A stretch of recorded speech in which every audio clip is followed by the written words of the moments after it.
Okay, we're beginning the first playthrough of Max Payne 3. Wasn't obvious by the screen there. Alright, just a quick couple of setup thingies here, and we'll get into it.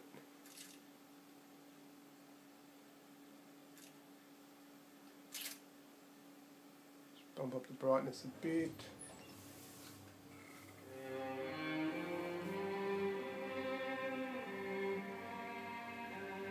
Now let's see how we go for storyline. I didn't really play the first too much. Really comfortable.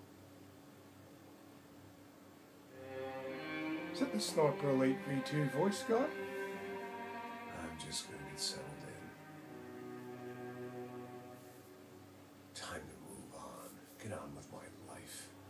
Yes, absolutely.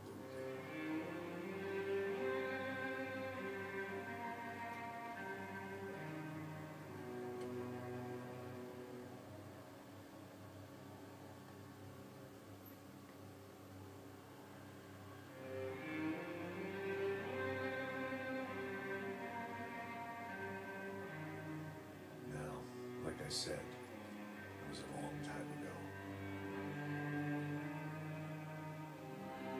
Let it go. Seriously.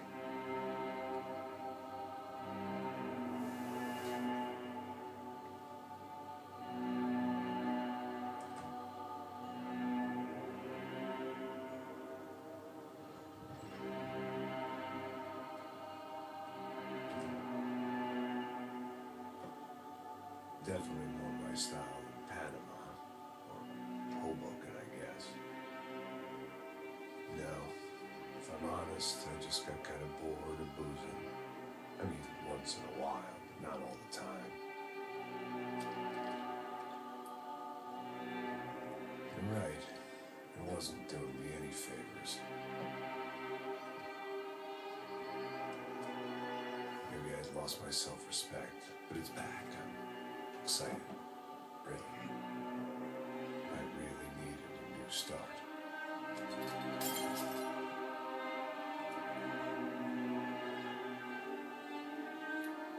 think you're right. I think I am gonna like it here. It's certainly in New Jersey.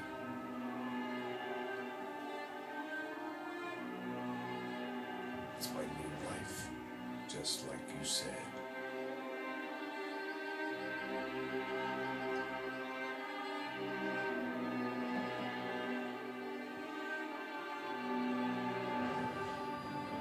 Listen, if you think I can still do a job, what have I got to lose? Apart from the weight. Very funny. Ha ha. Yes, that is a fake life, you jerk.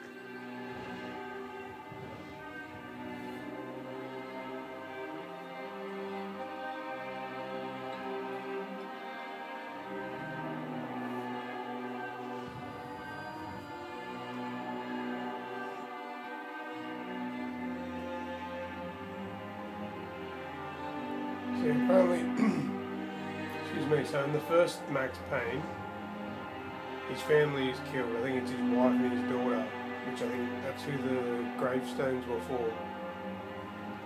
Max Payne goes for revenge, all that sort of typical stuff.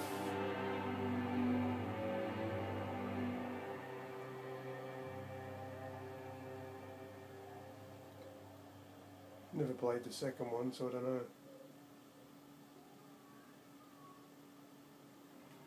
Oh, straight into the menu. Righto. Yeah, straight into story. New one. Balanced health and bullet time rewards presents a stiff challenge. Easy will do.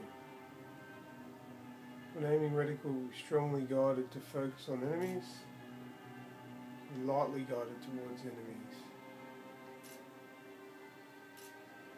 I'll just do soft lock.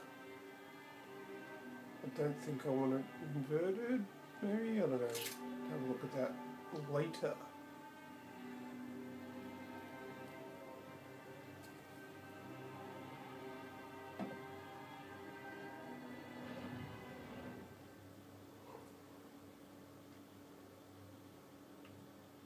boozing on and smoking. What's he drinking? Kong.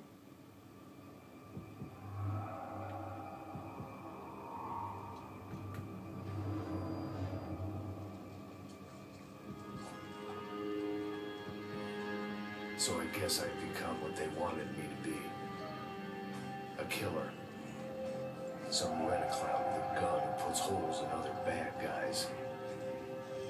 Well, that's what they had paid for, so in the end, that's what they got. Say what you want about Americans, but we understand capitalism. You buy yourself a product and you get what you pay for. And these chumps had paid for some angry gringo without the sensibilities to Angry gringo. Here I was about to execute this poor bastard like some dime store angel of death. And I realized they were correct. I wouldn't know right from wrong if one of them was helping the poor and the other was banging my sister.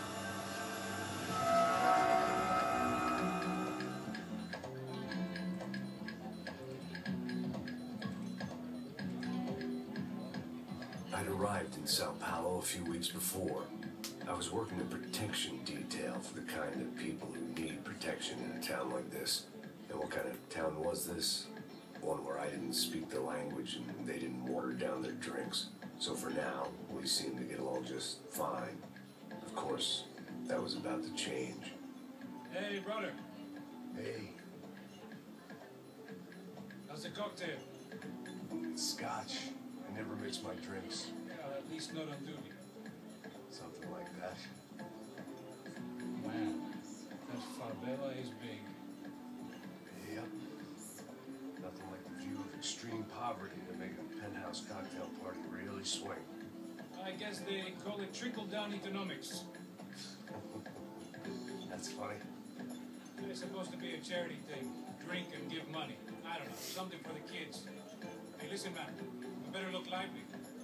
This place is a nightmare. You just got cowboys running security downstairs.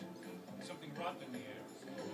That didn't mean much. There was always something rotten in the air. The family we were protecting were local celebrities, rich parasites with delusions of humanity.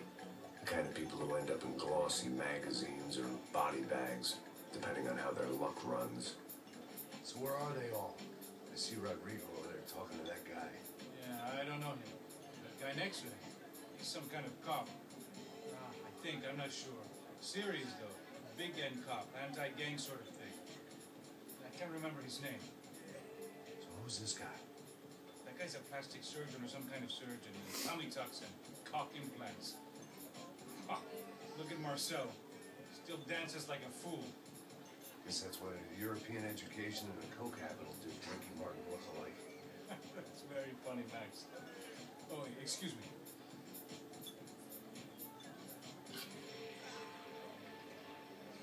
I was mostly working for Rodrigo Branco, a local businessman.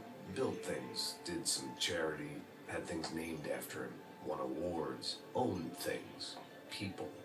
One of the trophies he had won was his wife, Fabiana. She was hot and wanted to be dangerous. Some good genes trying to fight their way out of a cesspit. She married well and was now at leisure to regret her good fortune. They got along as well as any rich workaholic and his younger airhead wife tend to get along. They mostly ignored each other. She spent a lot of time with his cokehead younger brother, Marcello. I don't want to play this game. It's a pretty long intro. If your idea of a good time was an expensive suit, a bottle of champagne, and nothing between the ears. The middle brother, Victor, had just walked in. He was a local politician. The guy was smoother than an oil slick on an iceberg and about as toxic. The rest of the crowd, I didn't know, but I could imagine the types. People who know if they drink enough, they won't have to feel guilty about their good fortune. Suddenly, things turned real ugly. Felt like our hangovers arrived right on cue.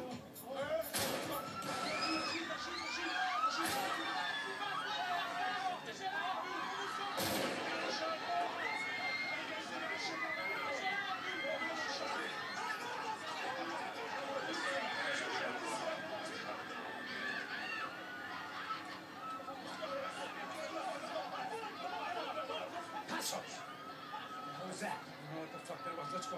Things had gone from fine to fucked up in about a second. And now there were two idiots at the wheel. Clear.